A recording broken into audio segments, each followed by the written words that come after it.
Let's do the Prager U, and then we'll do a cleanse, and then we'll do Tate or some other stuff. So this is Prager U's What's Wrong with Wind and Solar Power. It's gonna be bad. It's gonna be bad. I'm telling you that much. You never seen my dog grooming cleanse? Hold on, let me pull that up for a cleanse later.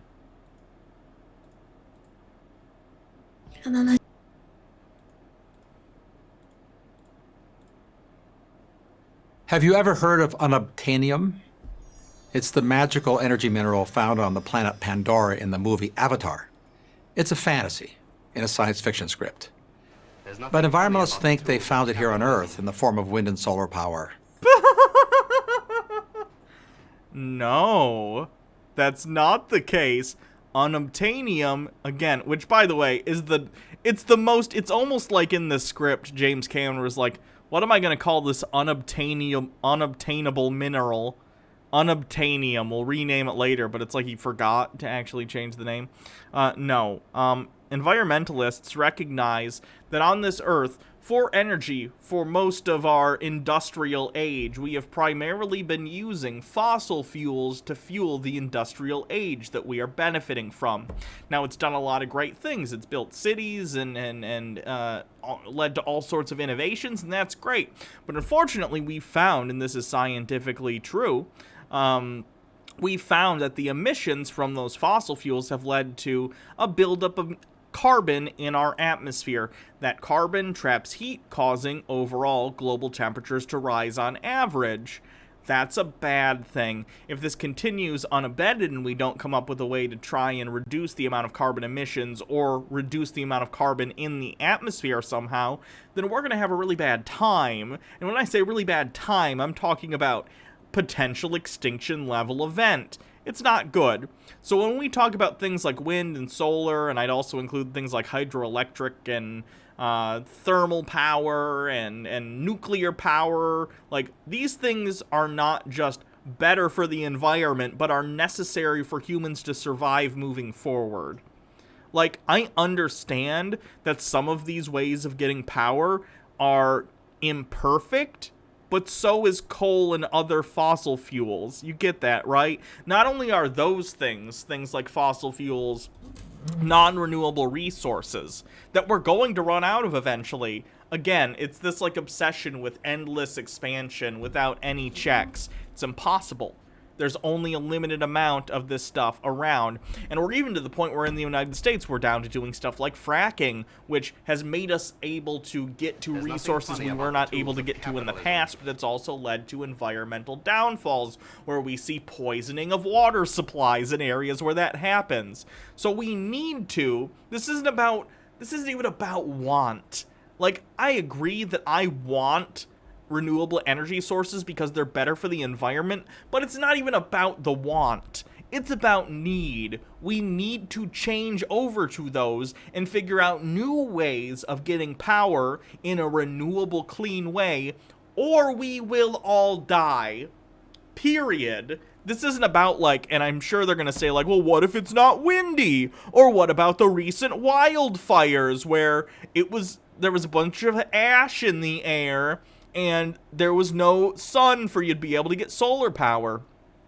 Well, for right now, that's why it would be great to switch to a system where we have solar and wind when we can use it, but in cases where we don't have wind, or if there's an emergency like the wildfires, then you can use fossil fuels when necessary until we can get to such a time where we have ways of producing energy reliably all the time, around the clock, in a variety of situations, right? That doesn't make these things bad. It means that they're things we need to continue to work on while we wean ourselves off of our reliance on fossil fuels, which are literally killing us. The Distant Red with a bit, wait, what does his metaphor even mean? I don't know. They think all the energy we need can be supplied by building enough wind and solar farms. Theoretically, it could, yeah. You could do that. It would require a lot. We need to continue to work on the efficiency rate of solar panels, but at this point they're the highest they've ever been. They'll continue to improve most likely, and wind farms are a cool thing. Like, I don't understand this right-wing aversion to clean forms of energy. It makes no sense. This is the free market at work. Like, literally, this is innovation being born of necessity. Ideally, if you were someone who was like a hyper-capitalist, I am not, but if you're someone like that, which PragerU tends to act like, you'd think they'd be like, wow, necessity and capitalism are breeding innovation yet again. Look at all these brand new ways of getting energy just from the sun and the air that we weren't able to get before. Like, this should be right-wingers, like, point of attack. Like, look at what capitalism has done. We're literally able to squeeze energy out of the rays of the sun and the wind. But instead, because so many of the mouthpieces for the right are in the pockets of fossil fuel industries, they feel the need to demonize this stuff, despite the fact that, again, it's amazing innovations at work. Very strange. And enough batteries. The simple truth is that we can't, nor should we want to. Not if our goal is to be good stewards. People who are advocates of these newfangled motor cars want us to believe that they will one day overtake the use of horse and buggy, but really, they're unreliable, they break down, and frankly, they don't go as fast or as reliably as a horse and carriage, so why even bother putting money into the development of these automobiles? This guy sounds like an idiot, is what I'm saying. Of the planet. To understand why, consider some simple physics realities that aren't being talked about. Oh boy, PragerU on physics. PragerU, the people who think the Big Bang didn't happen and that all life on Earth magically popped into existence 6,000 years ago. This should be good. All sources of energy have limits that can't be exceeded.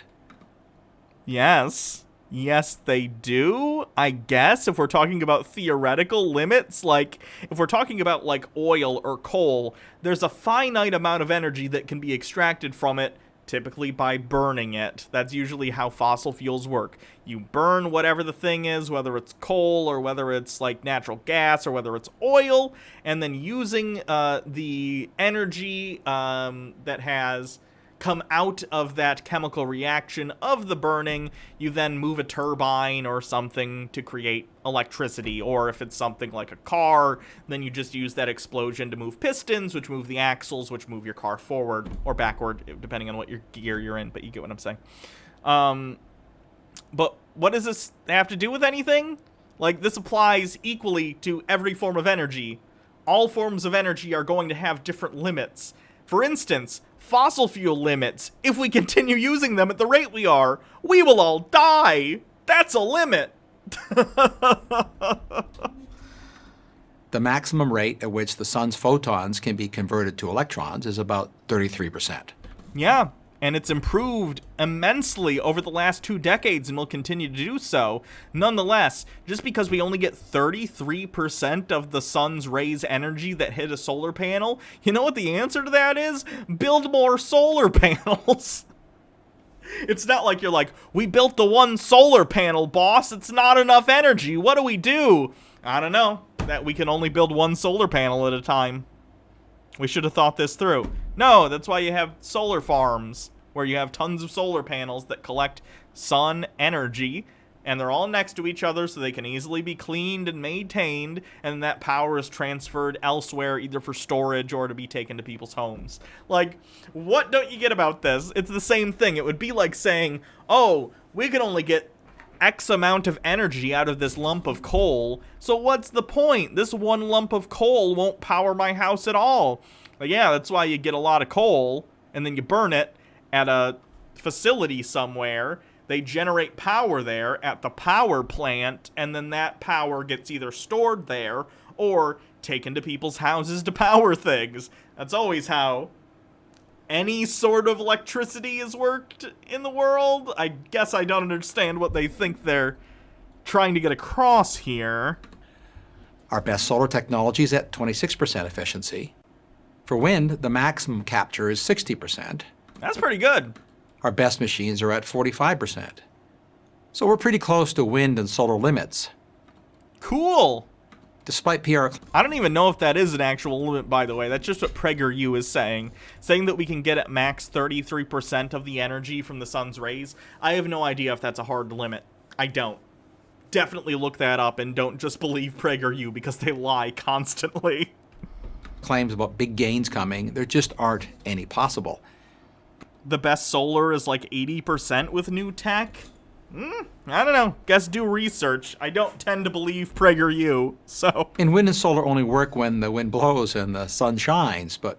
Yes, which is why what you do, and when we're talking about building green grids, what you do is you have a lot of solar panels and you have a lot of wind turbines and like wind farms and stuff, and then you store excess energy in batteries or some other things. There are ways you can store energy outside of batteries, like dams and other things like that, because that can be used as energy storage. Basically, when you have an excess of energy, you pump water up into an area in a dam using that electricity, and then when you need to release that power, you then let the water flow down using gravity, and then that spins a turbine, which produces electricity. It's a way of storing potential energy, basically, but there are multiple ways of doing this.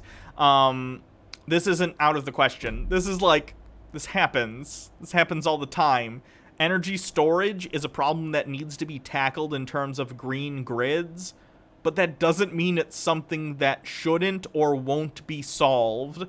Again, these people are super capitalist advocates. They, of all people, should be saying, well, this technology is necessary, and necessity breeds innovation, so we'll develop all sorts of new battery technologies and ways of storing energy that will not only help us in terms of these green new grids, but will be then available for things like personal electronics and electric vehicles. Like, these are things that if they were internally consistent, they would be saying, but they're not because they have donors from the fossil fuel industry.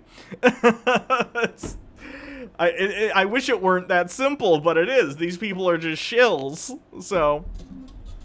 We need energy all the time. The solution, we're told, is to use batteries. Again, batteries aren't the only way. For one thing, they're developing new battery technologies all the time. As much as I don't like Elon Musk, Tesla does put a lot of R&D into battery technology because, of course, for electric vehicles, that sort of thing, and higher capacity batteries that can be charged quickly are very important. Not only is Tesla working on this, but of course, the major automotive industries are all working on their own electric vehicles. Consumer electronics companies like Apple, like Samsung, all of them are working with companies to develop new battery technologies for consumer electronics. These are things that are just working all the time. But again, batteries aren't the only way. My example was like a dam. You can use, again, the electricity that you have excess of to pump things up, store its potential energy, release it, and then the gravity of the water and flowing through a turbine can release that energy. There are all sorts of different ways. I'm not an engineer. I'm not in anything. But what I'm saying is, a layman like me can explain this, meaning that these people are not so stupid as to not be able to grasp these things. They're being intentionally obtuse as to push a narrative that's being fed to them by their donors. And it's very, very obnoxious, considering the end result of doing what these people are saying is the extinction of the human race. Physics and chemistry make this very hard to do. Consider the world's biggest battery factory, the one Tesla built in Nevada. It would take 500 years for that factory to make enough batteries to store just 1 day's worth of America's electricity needs. Yeah, those are batteries built for cars. First of all, if we're going to talk about like factory capability, we really shouldn't be comparing Tesla's factories because Tesla does not output that many cars compared to the other large automotive firms. If we're in an emergency situation and we actually moved on climate change like we should be, then GM, Ford, whatever, could pump out way more of this stuff way more efficiently. Tesla's just a pretty bad company when it comes to manufacturing things quickly and with high quality control, so that's a bad example. But again, that has to do with my feelings on Tesla, so. This helps explain why wind and solar currently still supply less than 3% of the world's energy. Correct. Which is why they need to continue to expand, and because people like you continually put roadblocks up.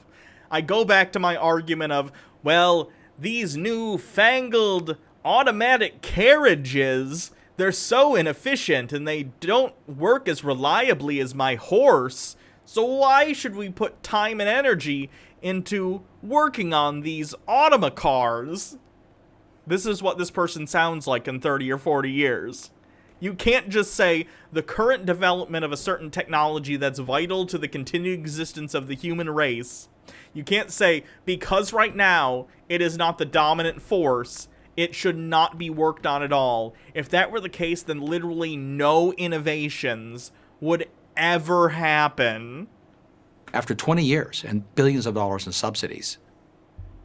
Putting aside the... Do we want to talk about fossil fuel subsidies? Because those have been going much longer and amount to much more of the federal budget, if we want to have that discussion. But I'm guessing you don't want to have that discussion because in the corner of the room, you have a guy from, like, BP or Shell Oil with a check. And every time you say something they don't like, they knock a zero off of the thing. Economics, if your motive is to protect the environment, you might want to rethink wind, solar, and batteries because, like all machines, they're built from non-renewable materials. Consider some solar... And that's something that needs to be worked on. I agree.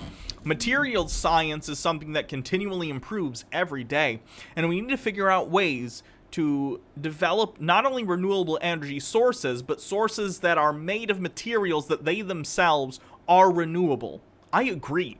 But nonetheless, the fact is we still need to work on all these energy solutions in tandem with each other, right? Like a materials scientist isn't all of a sudden going to stop and be like, well, I could work on this materials science, but instead, I'm going to go work on developing efficiency in solar panels. Like, there might be some crossover there in terms of materials being able to be more effective at absorbing sunlight. What I'm talking about is the fact that people are working all the time and putting their entire lives' work into improving these things in all facets when it comes to actually engineering the devices like solar panels or wind turbines to make them more efficient, while at the same time, other people in their own fields are working on ways to develop these systems with materials that are renewable, right? These are all things that are being worked on in tandem. And again, taking a snapshot of right now and saying, well, things haven't progressed as much as I think they should. And of course, they're not being, honest or genuine in their argumentation anyway. But let's imagine they are for a second. It's ridiculous to say, I don't like where this thing is right now, therefore we shouldn't even try to improve it. It's stupid. It's like a Luddite opinion. It makes no sense. Sobering numbers. A single electric car battery weighs about half a ton. Fabricating one requires digging up, moving, and processing more than 250 tons of earth somewhere on the planet.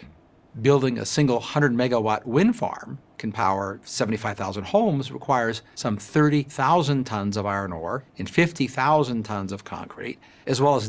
Because no resources go into mining or using fossil fuels.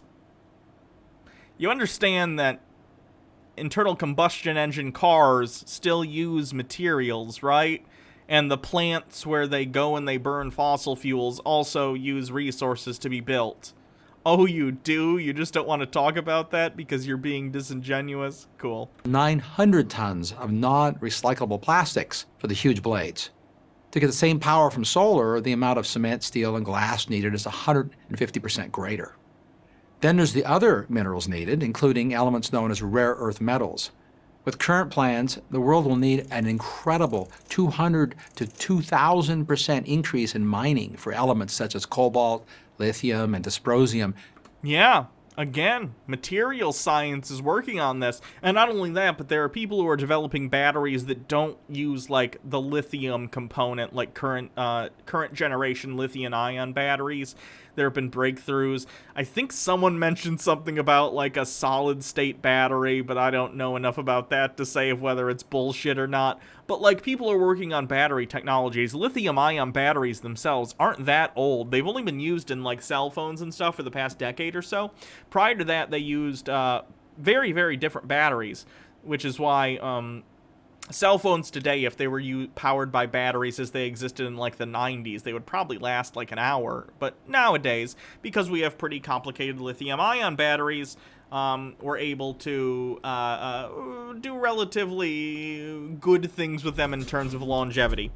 Anyway, so lithium-ion batteries, yeah, developed sometime in the 80s, but they didn't become a big part of consumer electronics until much more recently because it was expensive to make them, and the ratio of, like, risk-reward was not as good at the time. Because you see things like, what are they called? The hoverboards exploding, or when Samsung put out that phone that's exploding. As you have battery technologies, at least as we have them now, and their storage potential gets higher and higher, when they fail catastrophically and they don't fail safe, you get a bigger and bigger boom.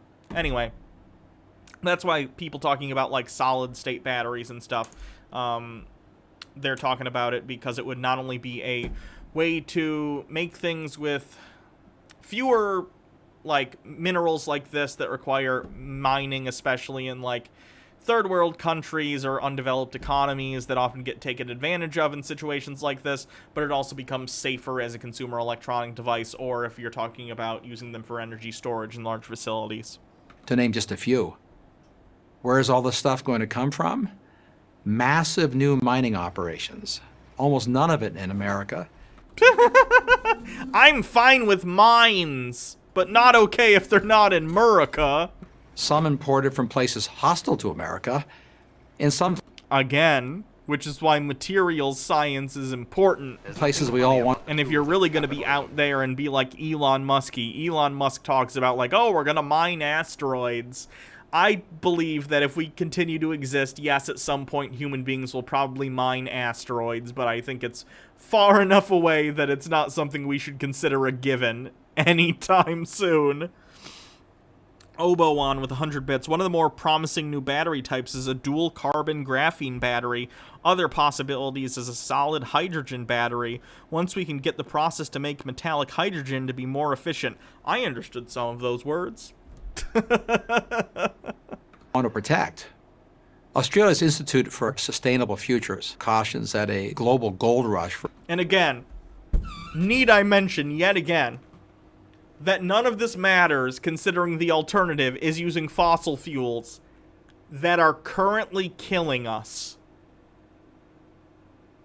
Okay, just thought we'd all be on the same page. for energy materials will take miners into remote wilderness areas that have maintained high biodiversity because they haven't yet been disturbed.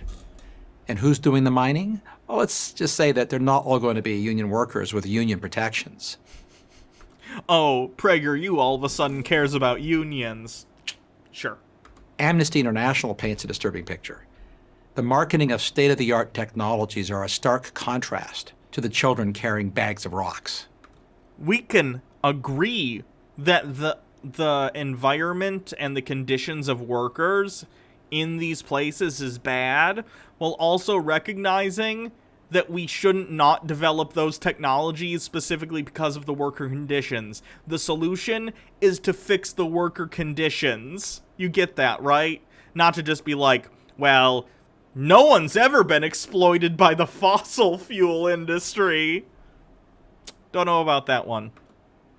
And then the mining itself requires massive amounts of conventional energy, as do the energy. Currently, but ideally, again, the point would be in the future, these mining equipments would also be powered by some sort of electric that's much more efficient than it would be today, an electric vehicle, and then that electricity would be gotten through some green means. Again, I understand that right now we're not at that place, but the only way to get us there currently is to use the non-green technology to sort of bootstrap us up to green technologies. We already have non-green technologies, and now we're engineering green technologies, and in order to do so, we need to use current technology. I don't think that's a crazy explanation. I think everyone understands that. Energy-intensive industrial processes needed to refine the materials and then build the wind, solar, battery hardware. Then there's the waste. Wind turbines, solar panels, and batteries have a relatively short life, about 20 years. Are we really going to talk about waste? But you're going to be like, hey, by the way, let's use fossil fuels instead, which are, by the way, very clean. Conventional energy machines like gas turbines last twice as long. With And the entire time, they're churning out carbon into the atmosphere, which, again, is inevitably going to kill us if we don't stop. current plans, the International Renewable Energy Agency calculates that by 2050, the disposal of worn-out solar panels will constitute over double the tonnage of all of today's global plastic waste. Doubt. Worn-out wind turbines and batteries will add millions of tons more waste. It'll be a whole new environmental challenge. Yep. Human beings need to face problems, and often when we solve one problem, we have a whole new set of problems to deal with. But you know what won't solve the problems? Or I guess it would if you really, really want to. If we're all dead due to the fact that climate change has killed us all, then all the problems stop and we can just stop trying to solve them. Until such a time, though, I'd prefer we work on making a world that doesn't kill us. That'd be good. Before we launch history's biggest increase in mining, dig up millions of acres in pristine areas, encourage childhood labor. Bud, again, you can fight to stop child labor in other countries while also advocating for green technologies. These things are not mutually exclusive. And create epic waste problems. We might want to reconsider our almost inexhaustible supply of hydrocarbons, Oh, God. the fuels that make our marvelous modern world possible. They are literally going to kill us. And technology is making it easier to acquire and cleaner to use them every day. They are finite. Period. They're finite. Whether they run out today, tomorrow, or 150, 200, 1,000 years from now, they will run out and you have to deal with that one way or another, so why not start to deal with the problem now? Secondly, we're not going to get to 1,000 years from now if we keep using them at a current rate because it's going to kill not only us, but everything on the planet. Like, why do you think that's an option? This is literally only an option if you don't believe what scientists say. And if you don't believe what scientists say, then why did you literally say any of the things you said in this video that were clearly trying to be based on science? Like, oh, there's going to be waste issues, and there's going to be this, and that, and it's only 33% efficient. Oh, the same scientists who say, you know, talk about the efficiencies of solar panels, they're also saying that carbon in the atmosphere is going to kill us all. You can't take one and use it as evidence that you think green technologies are bad and then ignore the other. You have to accept both. The following comparisons are typical and instructive. It costs about the same to drill one oil well as it does to build one giant wind turbine. And while that turbine generates the energy equivalent of about 1 barrel of oil per hour, the oil rig produces 10 barrels per hour. Yet, the wind turbine will not produce carbon that will kill us. This one's really efficient, but it'll kill us. But isn't it cool? This one, super lame. It doesn't even kill us and only produces 1 barrel per hour. Don't you want to be a cool kid and come with me and come get killed? Woo! Costs less than 50 cents to store a barrel of oil or its equivalent in natural gas, but you need $200 worth of batteries to hold the energy contained in 1 oil barrel. Again, which is why batteries and material technologies continue to be worked on. Congrats! Next time someone tells you that wind, solar, and batteries are the magical solution for all our energy needs, ask them if No one says they're magical. They're scientific and engineering marvels that we're going to use to try and stop us from dying. And we're already past the point, by the way, where no one's gonna die. People have already died because of climate change. At this point, all we're trying to do is mitigate the damage. The car is already crashing. At this point, we're trying to make sure the airbags detonate. But people like Prager and the people who write checks to them are trying to punch holes in the airbags so they don't even go off, and trying to remove all of our seat belts. These people are going to get us all killed, and it's not funny at all. Logarth laughs in Petrochemist. Yeah, now factor in the extra $1 billion of infrastructure to refine that oil and distribute it. Yup. But don't you know, one barrel of oil is just oil. It's just energy already. Don't you know that? If they have an idea of the cost to the environment. Unobtainium works fine in the movies, but we don't live in the movies. We live in the real world. I'm Mark Mills, Senior Fellow at the Manhattan Institute for Prager University. What an asshole. Like, do you think he goes home at night and realizes, like, I'm getting a lot of people killed, but boy, do I like that money. Like, is that where his head's at? I don't know. Anyway.